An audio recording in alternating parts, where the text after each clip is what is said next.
लालू ने इतना कहा ही था कि तभी झोपड़ी के आसपास काला धुआं फैलने लगा। शिकारी घबरा गया और चारों ओर देखने लगा। कुछ ही पलों में धुआं एक भयानक आकृति में बदल गया। एक डरावना जादूगर शिकारी के सामने खड़ा हुआ था।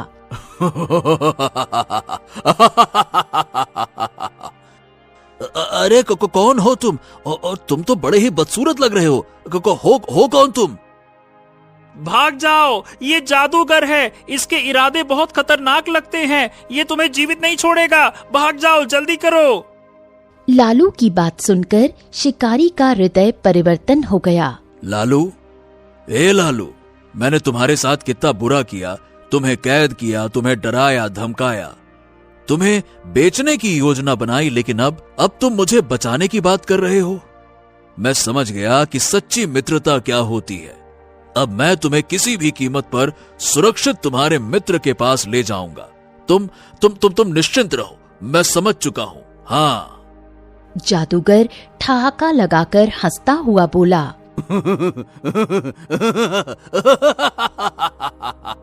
तू मूर्ख है शिकारी। मैंने देखा है कि ये तोता इंसानों की तरह बोलता है। मुझे अपनी तांत्रिक क्रिया पूरी करने के लिए ऐसे ही तोते की तलाश थी, जो मुझे मिल गया। शिकारी क्रोधित होकर जादूगर से बोला, अपनी जान दे दूंगा, लेकिन तुम्हें इस तोते को नहीं ले जाने दूंगा। समझ गए? तुम दुष्ट हो और मैं तुम्हें तुम्हारे मकसद में कामयाब नहीं होने दूंगा। चले जाओ यहां से। अरे, मैं तो डर गया। मैं चला जाता हूं यहां से। अरे, तू मुझे रोक सके इतना साहस तुझ में नहीं है बच्चे। मैं पहले ही उदयपुर के 100 बच्चों की बलि दे चुका हूं। अब मुझे केवल 101 बच्चे और इस बोलने वाले तोते की बलि चाहिए। बच्चा 101वां जो है वो मेरी गुफा में है और तोता मेरे सामने है। तुझे रोकने के लिए मुझे अगर मारना पड़ा तुझे, तो मैं तो वो भी करूंगा। जादूगर की आंखों से आग की लपटें निकलने लगी। उस आग ने शिकारी के शरीर को घेर लिया। शिकारी दर्द से चिल्लाने लगा और बेहोश होकर जमीन पर गिर पड़ा। जादूगर ठहाका लगाते हुए लालू को पिंजरे समेत उठाता हुआ बोला, हाँ, अब तोता तू मेरे काम आएगा। चल मेरे साथ। जादूगर फिर से काले धुएं में बदल गया और लालू को लेकर गायब हो गया। कुछ ही देर में राजू और रूपा साधु महाराज द्वारा बताए स्थान पर पहुंच गए। रूपा शिकारी को बेहोश देखकर चौंक गई।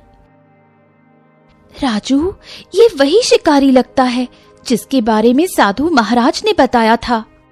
हाँ, लेकिन ये तो बेहोश है। ऐसा लगता है जैसे किसी ने इसे जलाने की कोशिश की है। और सबसे बड़ी बात तो लालू यहां है नहीं। कहीं उसे किसी ने। हाँ। रूपा पानी छिड़ककर शिकारी को होश में लाने की कोशिश करने लगी। शिकारी ने धीरे धीरे आंखें खोली और कांपती आवाज में बोला, जादूगर तोते को ले गया। वो उसे अपनी तांत्रिक क्रियाओं के लिए इस्तेमाल करेगा। जादूगर? कौन जादूगर? और वो तोते को कहां ले गया? उसने कहा था कि वो उदयपुर के 100 बच्चों की बलि दे चुका है। उसे अब केवल 101वें बच्चे और बोलने वाले तोते की बलि चाहिए। बच्चा उसकी गुफा में है और यहाँ वो तोता लेने आया था। मेरी बात ध्यान से सुनो। यहाँ से आगे दाईं ओर घनी झाड़ियों के बीच तालाब के पास एक गुफा है। वही वो होगा। इतना बोलकर शिकारी ने अपना दम तोड़ दिया। इधर दूसरी ओर गुफा के अंदर चारों तरफ धुआं फैला हुआ था। बीच में एक बच्चा बेहोश पड़ा था। काले धुएं के गुबार ने धीरे धीरे जादूगर का रूप धारण कर लिया। उसके हाथ में पिंजरे में बंद तोता था।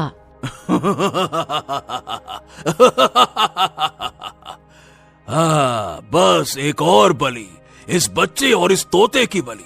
उसके बाद मैं अमर हो जाऊंगा। कोई ताकत मुझे रोक नहीं सकेगी।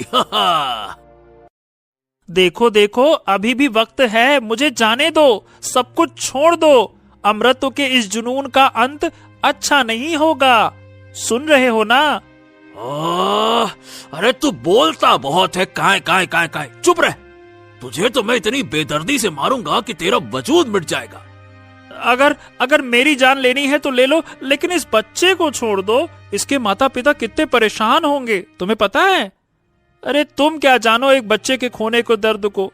तुम तो बड़े आए जादूगर जो अमर होना चाहते हैं। तुम्हें क्या लगता है कि तुम तोते को, बच्चे को मार दोगे और अमर हो जाओगे? ऐसा नहीं होता, समझ गए? बड़े आए। अरे चुप कर जात। काय तेरी भावुक बातें मुझे कतई नहीं रोक सकती। और ये बच्चा मेरी कुर्बानी का हिस्सा है, समझा क्या? इसकी कुर्बानी मैं देकर ही रहूंगा। तभी गुफा के प्रवेश द्वार पर मंत्री सूर्यभान 2 सैनिकों के साथ आ पहुंचा और उस जादूगर की ओर देखकर क्रोधित अवस्था में बोला, काल भैरव, बस तुझे समझाते हुए बहुत देर हो गई। तूने हमारे उदयपुर के मासूम बच्चों की बलि दी है। अब तुझे तेरे पापों की सजा मिलेगी। महाराज वीर सिंह ने आदेश दिया है कि तुझे प्रजा के सामने मौत के घाट उतारा जाएगा। सैनिकों, हाँ, अच्छा क्या मुझे मौत के घाट उतारा जाएगा? ओह सूर्यभान, क्या तुम मुझे रोकने आए हो क्या? अरे नालायक, तुम्हें पता नहीं है क्या कि मेरी शक्तियों के आगे कोई नहीं टिक सकता, और इस बच्चे और इस तोते की बलि देकर मैं अमर हो जाऊंगा। फिर तुम जैसे चूजों को ना मैं यूं ही मसल दूंगा। मंत्री जी, आप बिल्कुल सही समय पर आए हैं। ये इंसान नहीं, ये राक्षस है। इसे रोकिए। इसने 100 बच्चों की बलि दी है। 101वां बच्चा ये रहा, देखिए। तो सुन काल भैरव, तू कितना भी शक्तिशाली क्यों न हो, मैं साधु महाराज की भस्म लेकर आया हूं। अब तू अपने जादू का इस्तेमाल नहीं कर पाएगा, समझा क्या? मंत्री सूर्यभान ने भस्म निकालकर जादूगर पर फेंक दी। जादूगर चीखते हुए बेहोश होकर गिर गया। मंत्री दोनों सैनिकों की ओर देखकर बोला, चलो सैनिकों, इसे जंजीर में बांधकर कारागार में डाल दो। सुबह इसे फांसी दी जाएगी। साधु महाराज ने कहा है कि इसे सुबह से पहले होश नहीं आएगा। सैनिक जादूगर और बच्चे को गुफा से बाहर ले गए। तोता खुश होते हुए मंत्री सूर्यभान से बोला, सुनो सुनो सुनो सुनो, अरे मुझे तो आजाद कर दो। मैं अपने मित्र के पास जाना चाहता हूँ। मुझे आजाद कर दो। नहीं तोते, अब तुम्हारी जगह राजमहल में है। तुम्हारी वजह से इस जादूगर को पकड़ना संभव हुआ है। तुम अब राजकुमारी चंद्रलेखा के साथ रहोगे। चलो। अरे लेकिन मैं अपने दोस्त के पास जाना चाहता हूँ। मैं नहीं जाना चाहता राजमहल, मुझे अपने दोस्त के पास जाने दो। मैं नहीं जाना चाहता राजमहल। सुनो। नहीं, चुप हो जाओ। तुम अब महल का हिस्सा बनने वाले हो। चलो। मंत्री तोते को साथ लेकर गुफा से बाहर निकला। उनके बाहर निकलने के कुछ देर बाद राजू और रूपा गुफा के बाहर खड़े थे।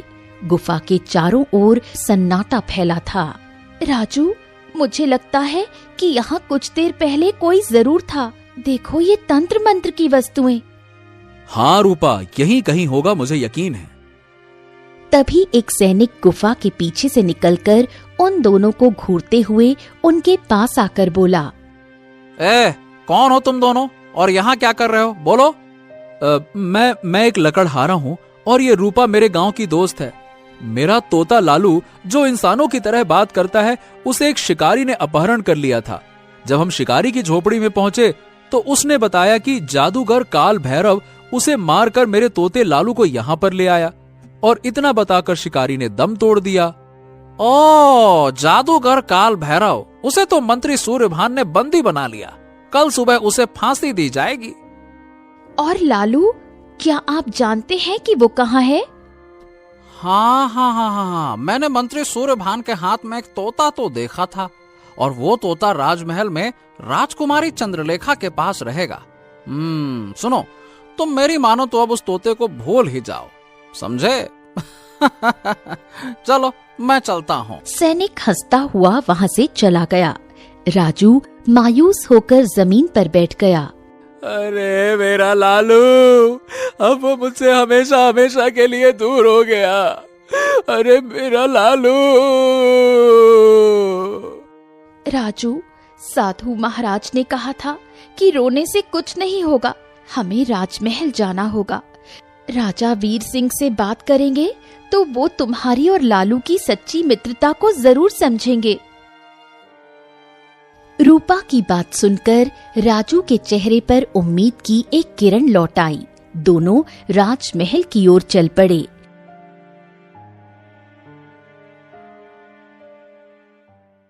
इधर मंत्री सूर्यभान राजा वीर सिंह को काल भैरव को बंदी बनाने की पूरी घटना सुना रहा था। राजा वीर सिंह अपने सिंहासन पर गंभीर मुद्रा में बैठे हुए थे। उनके बगल में राजकुमारी चंद्रलेखा खड़ी थी। महाराज महाराज महाराज, वो जादूगर वर्षों से हमारी प्रजा के बच्चों का जीवन लूट रहा था। साधु महाराज के आशीर्वाद से उसे पकड़ने में सफलता मिली है। अब ये किसी को नुकसान नहीं पहुंचाएगा। ये बहुत अच्छा कार्य किया सूर्यभान, बहुत अच्छे, शाबाश। कल उसे फांसी पर लटका दिया जाएगा। राजकुमारी, ये लीजिए, ये तोता मेरी ओर से आपके लिए भेंट है। ये इंसानों की तरह बात करता है और बहुत मनोरंजन करता है। सचमुच धन्यवाद मंत्री जी। लालू राजकुमारी से बोला। राजकुमारी, मेरी बात ध्यान से सुनो। देखो, मुझे जाने दो ना। मेरा दोस्त राजू मेरे बिना नहीं रह सकता। कृपया करके मुझे जाने दो। तुम्हारा दोस्त कौन है? वो एक लकड़हारा है। हमारा रिश्ता बहुत खास है। वो मेरे बिना नहीं रह पाएगा। राजा वीर सिंह ये सुनकर क्रोधित होकर बोला। मूर्ख तोते, तेरा वो दोस्त तुझे क्या ही दे सकता है? बोल। अरे तू यहाँ महल में रहेगा तो यहाँ जो ऐश्वर्य और जो आराम तुझे मिलेगा वो कहीं और नहीं मिलेगा। लकड़हारे के साथ तुझे ठीक से खाना भी नहीं मिलता होगा। यहाँ तू मौज मस्ती करेगा, खाएगा पिएगा, बस। और क्या करेगा? बोल। महाराज, आप सच्ची मित्रता को नहीं समझते। सच्ची मित्रता में अमीरी गरीबी का कोई स्थान नहीं होता। राजा वीर सिंह ने गुस्से में अपनी मुट्ठी भींच ली। तभी दरबार में उनका एक मित्र जो पक्षियों का व्यापारी था प्रवेश कर गया। महाराज की जय हो, महाराज की जय हो। कैसे हैं आप महाराज? हम तो अच्छे हैं। आओ आओ आओ आओ। कैसे आए तुम? बिल्कुल सही समय पर आए हो वैसे। अच्छा ये देखो, ये तोता जो इंसानों की तरह बोलता है, देखो इसे। महाराज, यहाँ से कुछ दूर मेरा पक्षियों का मेला लगा है। वहाँ पर ऐसे ही तोते बिकते हैं जो इससे भी ज्यादा अच्छे से बोलते हैं। हाँ, तो ठीक है ना। आप इसे उस मेले में ले जाइए और देखते हैं कि कितने दाम लगते हैं इसके। और हाँ, कोई इससे भी अच्छा बोलने वाला तोता लाइए जो इससे भी अच्छी अच्छी बातें करता हो। हाँ, जैसा आप कहें, बिल्कुल महाराज। व्यापारी लालू के पिंजरे को वहाँ से ले जाने लगा। लालू जोर जोर से चिल्लाता हुआ बोला। राजू, मुझे बचा लो। राजू, राजू, मुझे बचा लो। राजू।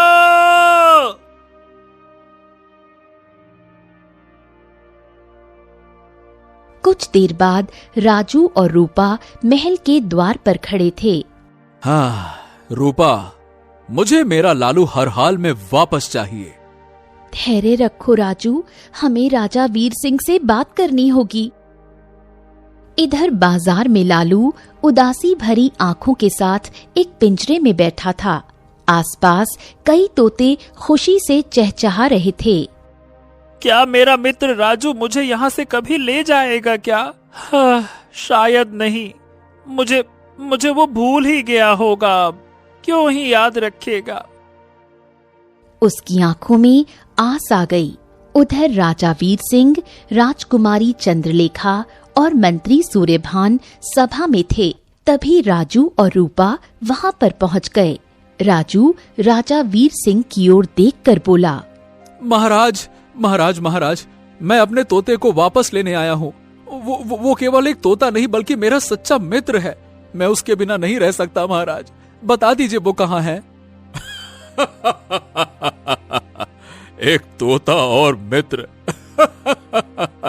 ये तो बड़ी अद्भुत बात कही तुमने। हमने आज तक इंसानों की मित्रता सुनी थी, परंतु ये पहली बार देख रहे हैं कि कोई एक तोते को अपना मित्र मानता है। क्यों भाई, तोता मित्र बन सकता है क्या? महाराज, पूरे गांव में राजू और तोते की मित्रता की मिसाल दी जाती है। कृपया इसे हल्के में ना लें।